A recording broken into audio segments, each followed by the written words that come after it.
बंगाल के बालूरघाट में गृह मंत्री अमित शाह ने एनआईए अधिकारियों पर हुए हमले के लिए ममता बनर्जी सरकार पर निशाना साधा है। गृह मंत्री अमित शाह ने आरोप लगाया कि ममता सरकार बम ब्लास्ट के आरोपियों को बचा रही है।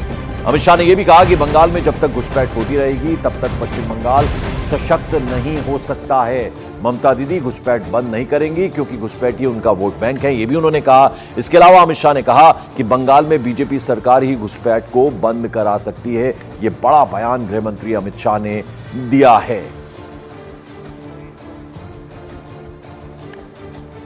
तुष्टीकरण की सीमा करने वाली ये पार्टी कुछ नहीं कर सकती। अभी मैं आज आपको बताने आया, एक बम ब्लास्ट हुआ था 22 में भूपति नगर में, 3 लोग मारे गए।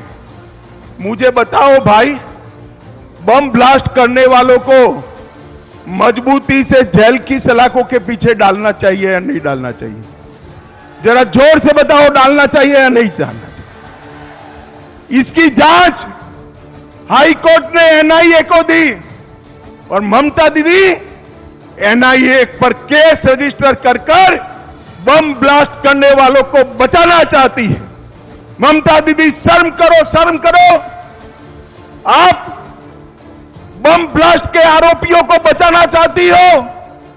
आप चिंता मत करिए बंगाल वालों, हाई कोर्ट ने एनआईए को जांच दी है, सबको उल्टा लटका कर सीधा कर दिया जाएगा। आप चिंता मत करिए।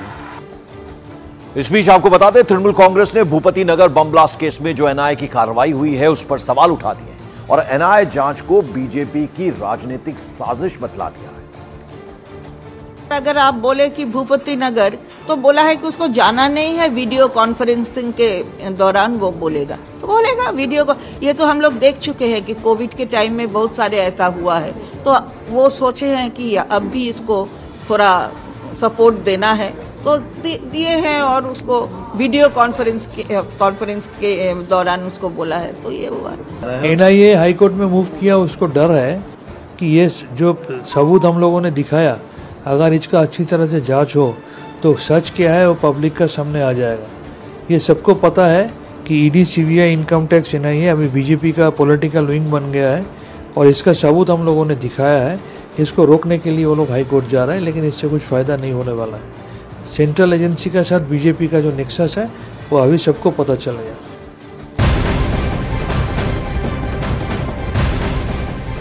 और मॉर्निंग प्राइम में अगली बड़ी खबर भी पश्चिम बंगाल से ही है। कलकत्ता हाईकोर्ट ने वेस्ट बंगाल के संदेश खाली मामले में रेप और जमीन पर अवैध कब्जे की जांच भी अब सीबीआई को सौंप दी है। सीबीआई हाईकोर्ट की निगरानी में जांच करेगी और फिर रिपोर्ट सौंपेगी। इस मामले की अगली सुनवाई अब 2 मई को होगी। संदेश खाली की महिलाओं ने तृणमूल कांग्रेस के नेताओं पर यौन उत्पीड़न और जबरन जमीन कब्जे का आरोप लगाया है। मामले में तृणमूल कांग्रेस नेता शाहजहां शेख, शिबू हाजरा और उत्तम सरदार आरोपी हैं। तीनों को गिरफ्तार भी कर लिया गया है।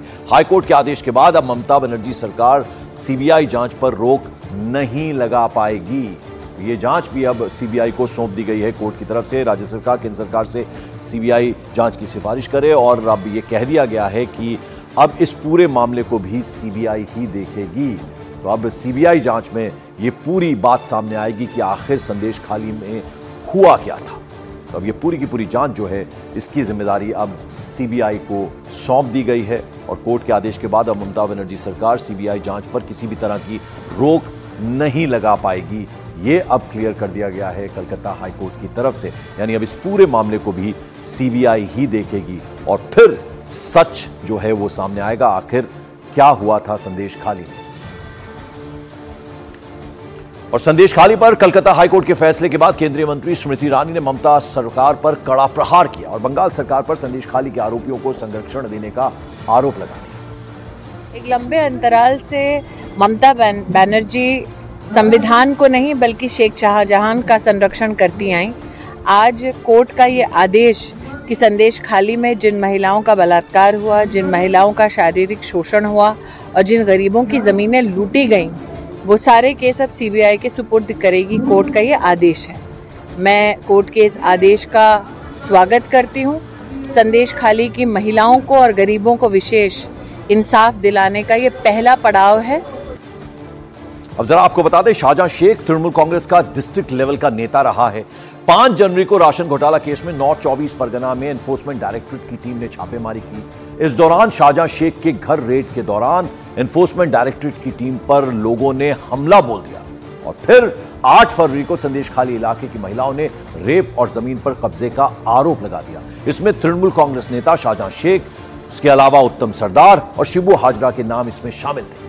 13 से 17 फरवरी के बीच कलकत्ता हाईकोर्ट ने बंगाल सरकार से इस पूरे मामले की रिपोर्ट मांग ली। इस दौरान पुलिस ने भी कार्रवाई करते हुए शाहजहां शेख के करीबी उत्तम सरदार, शिबू हाजरा समेत 18 आरोपियों को गिरफ्तार किया।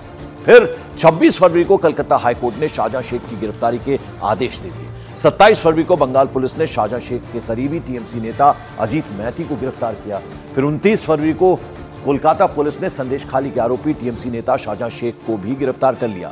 6 मार्च को कलकत्ता हाईकोर्ट के आदेश पर पुलिस ने शाहजहां शेख की कस्टडी सीबीआई को सौंपी। फिर 30 मार्च को एनफोर्समेंट डायरेक्टरेट की टीम ने शाहजहां शेख को हिरासत में ले लिया। तो ये पूरा का पूरा घटनाक्रम संदेशखाली के मुद्दे में अभी तक हुआ है। इस बीच आपको बता दें, बीजेपी नेता शुभेंदु अधिकारी और लॉकेट चटर्जी ने हाईकोर्ट के फैसले का स्वागत कर दिया है। क्या कहा उन्होंने, जरा वो आपको सुनवा दें। বাধা দিতে চেয়েছিল, আদালত যা করেছে সংবিধান মেনেই করেছে। আমি আদালতের এই জাজমেন্টকে স্বাগত করি। সিবিআই যদি ইন্ডিপেন্ডেন্টলি কাজ করে রেজাল্ট পাবেন, রাজ্য পুলিশের যদি ভূমিকা থাকে কোনো রেজাল্ট পাবেন। ये बहुत बड़ा अच्छा राय है। मैं कोर्ट को धन्यवाद देती हूँ और स्वागत करती हूँ कि संदेशखाली में इतना दिनों से 10 सालों से जो लैंड भी, जमीन भी ले लिया है, भेड़ी भी ऐसा खराब कर दिया है, महिला लोगों का इज्जत लेके खेला है। अब कुछ नहीं हुआ है, वहाँ पे कोई का शास्ति नहीं हुआ है। सीबीआई जांच करे और जो लोग है कड़ी शास्ति होना चाहिए उसका। और महिला लोग का जो आवाज उठा है, मैं धन्यवाद देती हूँ संदेशखाली महिला को। यही है बंगाल की महिला। तो कलकत्ता हाईकोर्ट ने जिस तरह से सीबीआई को जांच सौंपी, उसके बाद नेता बीजेपी के क्या कह रहे हैं वो हमने आपको सुनवाया। कलकत्ता हाईकोर्ट के फैसले के बाद बीजेपी बंगाल सरकार और तृणमूल कांग्रेस नेताओं पर जमकर निशाना साध रही है। तो वहीं तृणमूल कांग्रेस ने हाईकोर्ट के फैसले पर ही सवाल खड़े कर दिए हैं। और संदेशखाली में जो घटना हुआ है वो निश्चित रूप से बहुत ही दुखदायक घटना है। और मैं कहूँगा आज जो महामानव उच्च अदालत की जो ये राय है, ये जीत है। ये जीत सिर्फ मैं कहूँगा कि संदेशखाली की महिला का नहीं, बल्कि पूरी बंगाल में जितनी भी महिलाएं प्रताड़ित हो रहा है, निर्यातित हो रहा है, उन सभी माताओं की जय है। इस तरह का जो राय आप देते हैं हाईकोर्ट से हमारे माननीय विचारपति जो हाईकोर्ट के ऑनरेबल जजेस हैं, ऐसा राय दे कि उसमें उनका निरपेक्षता ये प्रूव्ड हो और लोग को ऐसा न लगे कि कहीं पर इसका